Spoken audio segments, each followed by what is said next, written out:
خلينا اليوم نعرف بيل غيتس كيف صار غني. الفصل الثاني: الحظ والمخاطرة.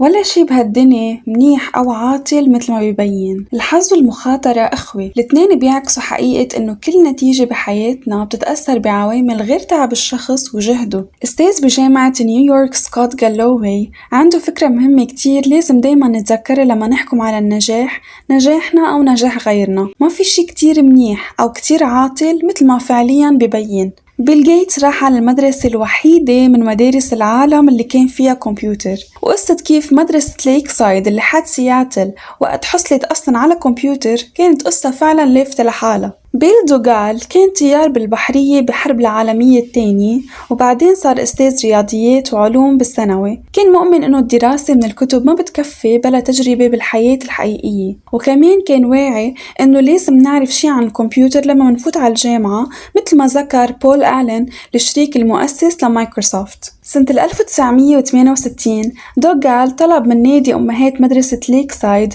يستعملوا ربح سوق الأغراض المستعملة السنوي حوالي $3000 ليأجروا كمبيوتر تيليتايب موديل 30 موصول بنظام جنرال إلكتريك ليستعملوه بنظام تقاسم الوقت. الفكرة تبع تقاسم الوقت بحد ذاتها كانت جديدة، خلقت بس سنة 1965. بيل غيتس قال بعدين حدان كان سابق عصره بكتير. كتير من برامج دراسات العليا بالجامعات ما كان عندها كمبيوتر متطور مثل اللي كان عنده إياه بيل غيتس، وهو بعده بس بالصف الثامن وتعلق فيه بشكل جنوني. غيتس كان عمره 13 سنة بسنة 1968 لما تعرف على زميله بول آلن. آلن كمان كان مهووس بكمبيوتر المدرسة، ومن وقتها انسجموا سوا بسرعة. كمبيوتر مدرسة ليك سايد ما كان جزء من المنهاج العادي، كان برنامج دراسي مستقل. بيل وبول كان فيهم يقعدوا يلعبوا عليه على راحتهم، يخلوا خيالهم يسرح بعد المدرسة لوقت مأخر بالليل وحتى بعطلة الأسبوع، وبسرعة صاروا خبراء بالكمبيوتر. بواحدة من السهرات المتأخرة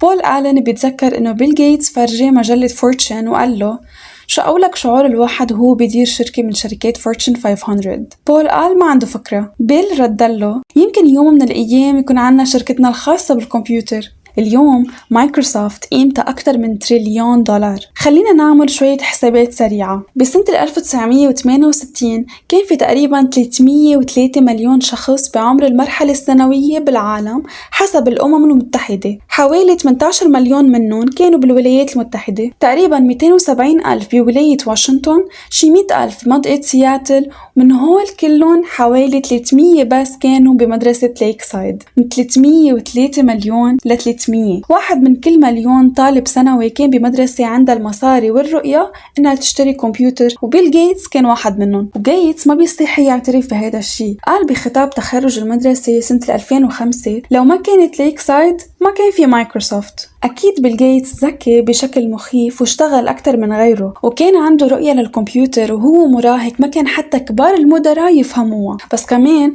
كان عنده تقدم واحد من كل مليون بس لأنه راح على مدرسة ليك سايد. وهلأ خليني خبرك عن صديق غيتس، كانت إيفانز. هو كمان أخذ جرعة قوية من خير للحظ اللي هو المخاطرة. بيل غيتس وبول آلن صاروا أسماء بكل بيت بسبب نجاح مايكروسوفت، بس بمدرسة ليك سايد كان في شخص ثالث بهيدي الشلة من عباقرة الكمبيوتر بالثانوي. كانت إيفانز وبيل غيتس صاروا أعز رفقات من الصف الثامن، وكانت بحسب كلام غيتس عنه كان أذكى طالب بالصف. غيتس بيتذكر بالفيلم الوثائقي Inside Bill's Brain إنهم كانوا يحكوا على التليفون بشكل جنوني، وبيضحك وبيقول: بعدني لهلأ بعرف رقم تليفون كانت 7851 525.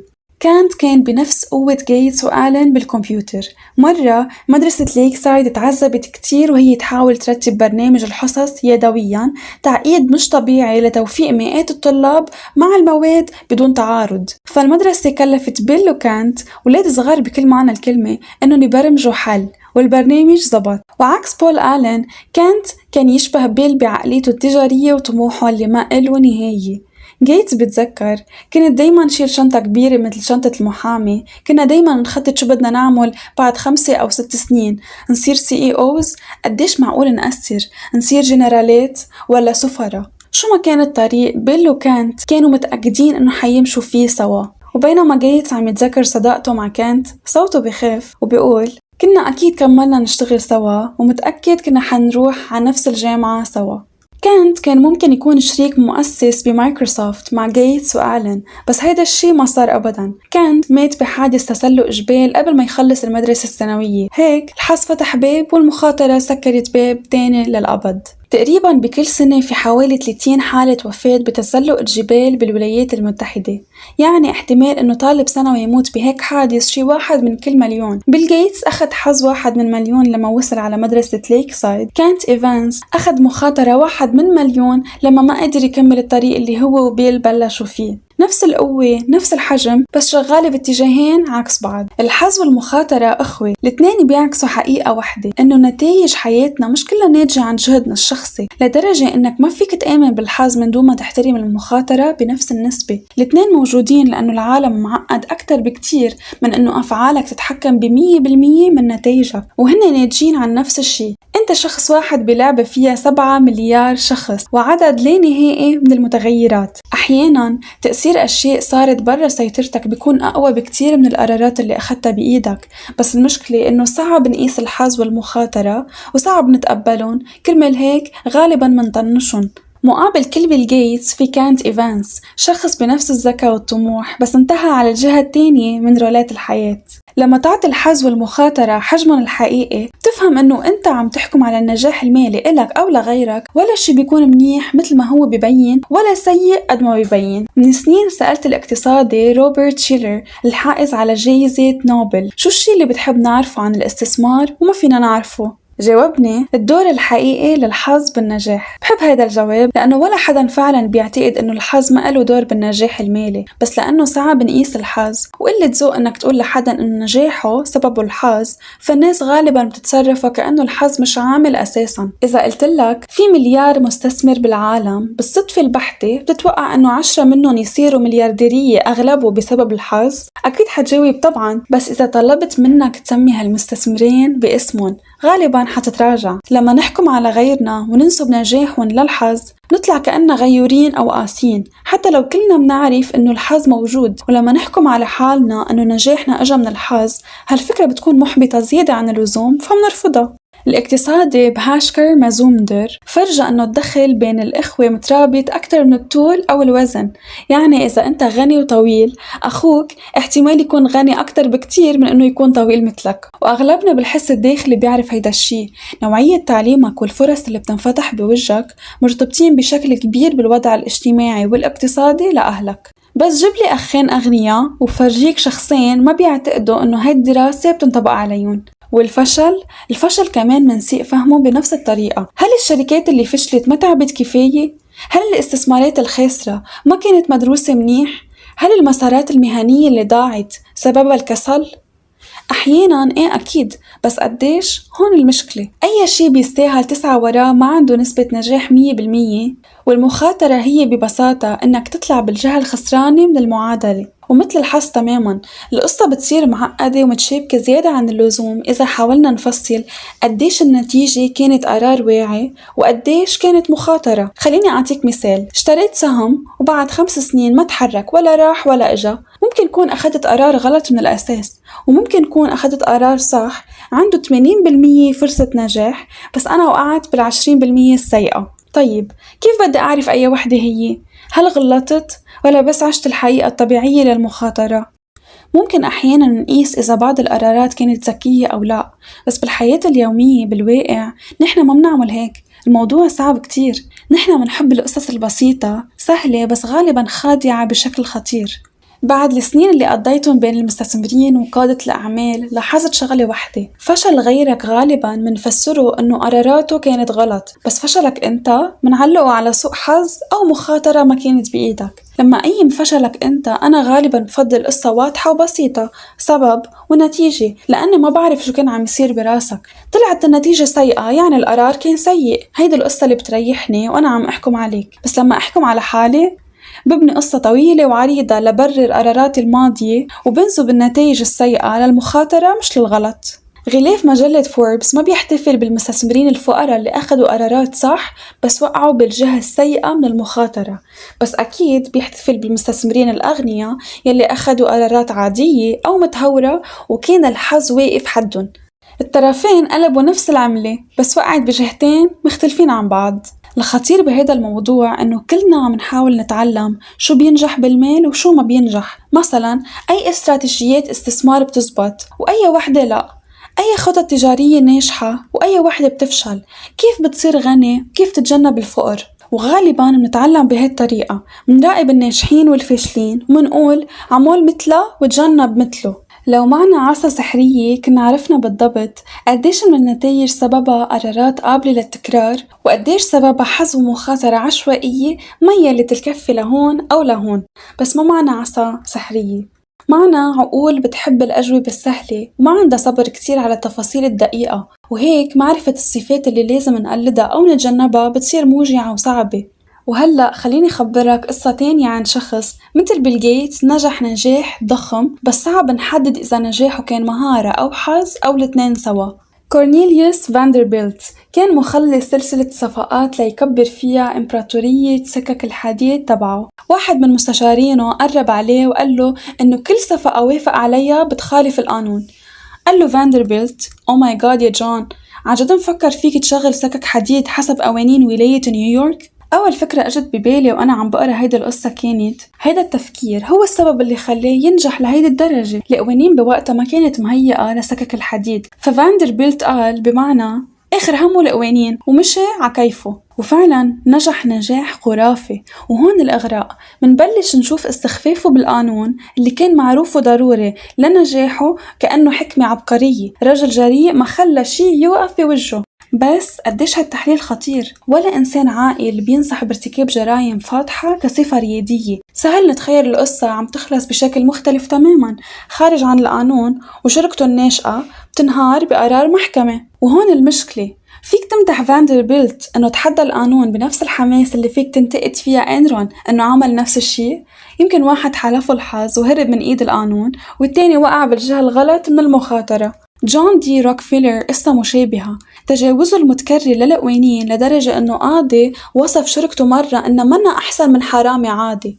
غالبا بيصوروه المؤرخين كدهاء تجاري وذكاء خارق.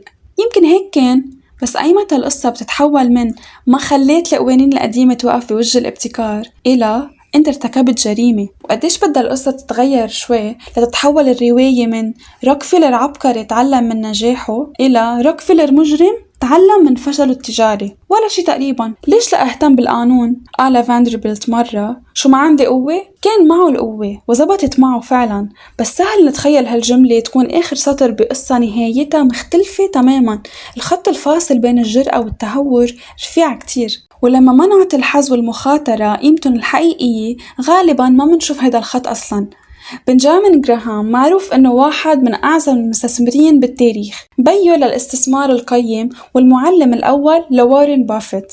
بس الجزء الاكبر من نجاحه الاستثماري اجا من امتلاكه حصة ضخمة من اسهم جييكو، واللي هو باعترافه شخصيا خالفت تقريبا كل قواعد التنويع اللي هو نفسه كتبها بكتبه الشهيرة. طيب وين الحد بين الجرأة والتهور بهذه الحالة؟ ما بعرف. جراهام كتب عن ضربة الحظ مع جييكو: ضربة حظ وحدة أو قرار عبقري بشكل خارق فينا نفرق بيناتهم مش بسهولة. بنفس الطريقة منشوف مارك زوكربيرج عبقري لأنه رفض عرض ياهو سنة 2006 لشراء شركته بمليار دولار. شاف المستقبل وتمسك بقراره. بس بنفس الحماس الناس بتنتقد ياهو لأنها رفضت عرض شراء ضخم من مايكروسوفت. الناس كانت تقلن: يا أغبياء كان لازم تقبضوا وتفلوا. طيب شو الدرس لرواد الأعمال هون؟ بصراحة ما بعرف، لأنه الحظ والمخاطرة صعبين كتير يتحددوا والأمثلة ما بتخلص. ثروات لا تحصى وفشلات كمان كانت نتيجتها النفوذ والاستدانة. أحسن المدراء وأسوأهم بيضغطوا موظفينهم للآخر. الزبون دايما على حق والزبون ما بيعرف شو بده. الاثنين معترف فيهم كحكم تجارية. الخط بين جرأة ملهمة أو تهور غبي ممكن يكون قد سمك المليمتر وما بيبين إلا بعد فوات الأوان. المخاطرة والحظ مثل توأم متشابهين، وهيدا مش موضوع سهل ينحل. صعوبة التمييز بين شو هو الحظ وشو هي المهارة وشو هي المخاطرة هي من أكبر المشاكل اللي منواجهها لما نحاول نتعلم كيف ندير مصرياتنا بطريقة صحيحة. بس في شغلتين ممكن يوجهوك بالاتجاه الأحسن. انتبه مين بتمدحه وبتنعجب فيه، وانتبه مين بتحتقره وبتقول ما بدي يصير مثله. أو ببساطة انتبه لما تفترض إنه 100% من النتائج سببها الجهد والقرارات. بعد ما خلق ابنك كتبتله رسالة وقلت فيها جزئيا في ناس بينولدوا بعائلات بتشجع التعليم وغيرهم بعائلات ضده، في ناس بينولدوا باقتصادات مزدهرة بتشجع ريادة الأعمال، وغيرهم بينولدوا بالحرب والفقر. أنا بتمنى لك تنجح وبتمنى لك تستاهل نجاحك، بس تذكر إنه مش كل نجاح سببه التعب، ومش كل فقر سببه الكسل. خليك واعي لهيدا الشي لما تحكم على الناس وحتى لما بتحكم على حالك. لهيك ركز أقل على أشخاص معينين بدراسة حالاتهم، وركز أكتر على الأنماط العامة. دراسة شخص واحد ممكن تكون خطيرة، لأننا غالبا منركز على الحالات المتطرفة، المليارديرات، الرؤساء التنفيذيين، أو الإخفاقات الضخمة اللي بتتصدر الأخبار. والحالات المتطرفة غالبا هي الأقل قابلية لتطبيق على غيرها بسبب تعقيدها. كل ما كانت النتيجة أكثر تطرفا، كل ما قلت قدرتك إنك تطبق دروسها على حياتك، لأنه بيكون احتمال كبير إنها تأثرت بحظ أو مخاطرة بشكل متطرف. توصل لنتائج قابلة للتطبيق أكتر لما تدور على أنماط عامة للنجاح والفشل.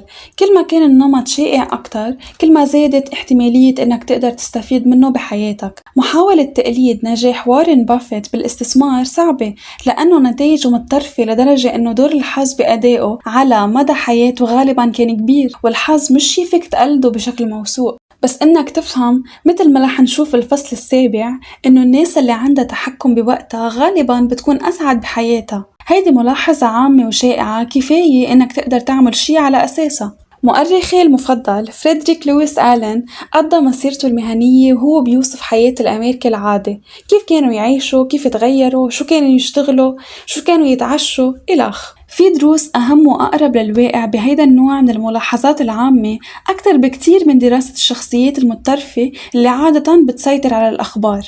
مرة بيل غيتس قال: النجاح معلم سيء بيغري الأذكياء أنهم يفكروا أنه ما فيهم يخسروا. لما بتكون الأمور ماشية معك بشكل ممتاز، تذكر أنها مش بهالجمال اللي بتتخيله. أنت مش محصن، وإذا اعترفت أنه الحظ لعب دور بنجاحك، لازم تآمن بخيو للحظ المخاطرة اللي فيها تقلب قصتك بالسرعة ذاتها. بس الشي نفسه صحيح بالعكس، الفشل كمان ممكن يكون معلم سيء، لأنه بيغري الأذكياء يفكروا إنه قراراتهم كانت فظيعة، بينما أحياناً بتكون بس انعكاس لواقع المخاطرة القاسي. الحيلة بالتعامل مع الفشل هي إنك ترتب حياتك المالية بطريقة إنه إذا استثمار فشل هون أو هدف مالي ما تحقق هون ما يدمرك بالكامل، وتقدر تكمل اللعبة لحد ما تميل الكفة لصالحك. بس الأهم من هيك، قد ما نعترف بدور الحظ بالنجاح، دور المخاطرة بيعني إنه لازم نسامح حالنا ونترك مجال للفهم لما نحكم على إخفاقاتنا. ولا شي منيح قد ما بيبين، ولا شي سيء مثل ما بيبين. وهلأ خلينا نسمع قصة الشخصين اللي لعبوا مع الحظ وغامروا أكتر من اللازم. أنا اسمي ميرنا سعادة، ما تنسوا تعملوا سبسكرايب لتسمعوا الفصل الثالث بكرة.